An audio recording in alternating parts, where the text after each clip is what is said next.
পরিবর্তন হওয়ার পরে সবার আগে যারা মুক্তি পাবে তারা এই বিডিআরের ভাইরা। স্বরাষ্ট্র উপদেষ্টা হয়েছেন, উনি কিভাবে স্বরাষ্ট্র উপদেষ্টা হয়েছেন?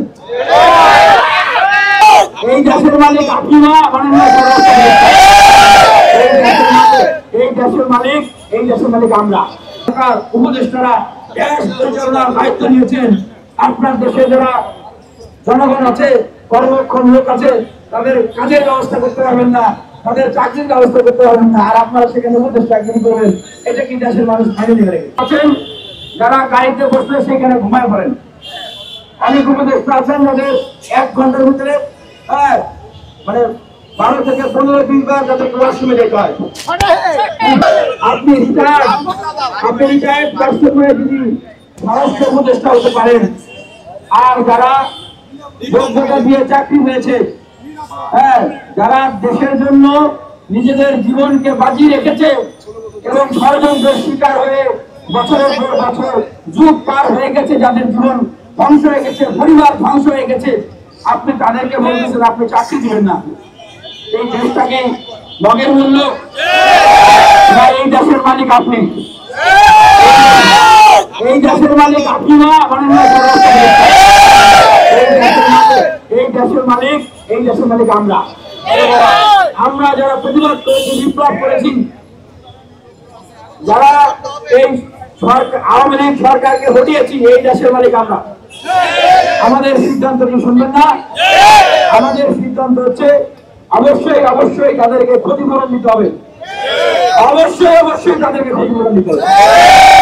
আরে ভাই, একটা রাষ্ট্র তো এমনিতেই দায়িত্ব, সেই রাষ্ট্রের যারা কর্মক্ষম জনগোষ্ঠী আছে তাদের কর্মের ব্যবস্থা করা, এটা আমাদের সংবিধানে আছে, নাই? আছে না নাই? জিজ্ঞেস করুন আমাদের মাননীয় স্বরাষ্ট্র উপদেষ্টা, আইন উপদেষ্টা সহ যে উপদেষ্টারা রয়েছেন তাদেরকে জিজ্ঞেস করেন রাষ্ট্রের কর্মক্ষম জনগোষ্ঠীকে কর্ম দেওয়া, কর্ম আমাদের পাওয়া, এটা আমাদের অধিকার কিনা? এমনিতেই তো বেকারদের কর্মের ব্যবস্থা করে দেওয়া রাষ্ট্রের দায়িত্ব। অন্তর্বর্তীকালীন সরকার উপদেষ্টারা দেশ পরিচালনার দায়িত্ব নিয়েছেন। আপনার দেশে যারা জনগণ আছে, কর্মক্ষম লোক আছে, তাদের কাজের ব্যবস্থা করতে পারবেন না, তাদের চাকরির ব্যবস্থা করতে পারবেন না, আর আপনারা সেখানে উপদেষ্টা কি করবেন? এটা কি দেশের মানুষ মেনে নেবে? এমনিতেই কাজের অধিকার বেকারদের, তারপরে আবার ইনারা হচ্ছেন ষড়যন্ত্রের শিকার, তারপরে আবার ইনারা হচ্ছেন নির্যাতিত মুসলিম, এবং ইনারা তারা চাকরি পেয়েছেন, তাহলে যাদেরকে অন্যায়ভাবে চাকরিচ্যুত করা হয়েছে তাদেরকে কেন আপনারা চাকরি দিলেন? তার মানে কি আপনি এটা বলতে চান যে যাদেরকে চাকরিচ্যুত করেছে শেখ হাসিনা, আপনি শেখ হাসিনার কথাকে রাইট বলতেছেন?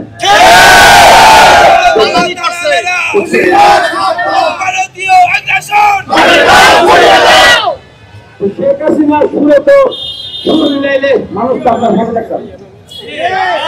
শেখ হাসিনার সুরে তো সুর মিলানো যাবে না।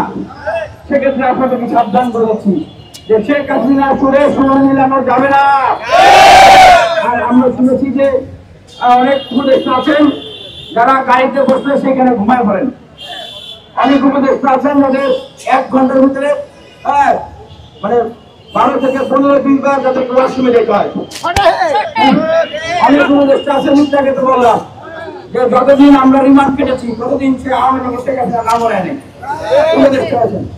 এই ধরনের উপদেষ্টা যারা রয়েছেন আমরা বলবো যে এটাকে সংস্কার করেন, সংস্কার করে যারা বিপ্লবী চেতনাকে ধারণ করে, যারা দীর্ঘ লড়াই সংগ্রাম করেছে এই শেখ হাসিনার বিরুদ্ধে, যারা অত্যাচারিত হয়েছে, নির্যাতিত হয়েছে, আজকে এই আয়না ঘরে, ঘুম ঘরে যারা বছরের পর বছর ছিল, দিনের পর দিন ছিল, যারা অত্যাচারের ইতিহাস জানে, নির্যাতনের ইতিহাস জানে, যারা অনুভব করেছে, যারা জেলখানায় কাটিয়েছে, তাদেরকে সেই দায়িত্বগুলো দেন। দেখবেন 1 মাসের ভিতরে বাংলাদেশের চেহারা চেঞ্জ হয়ে যাবে।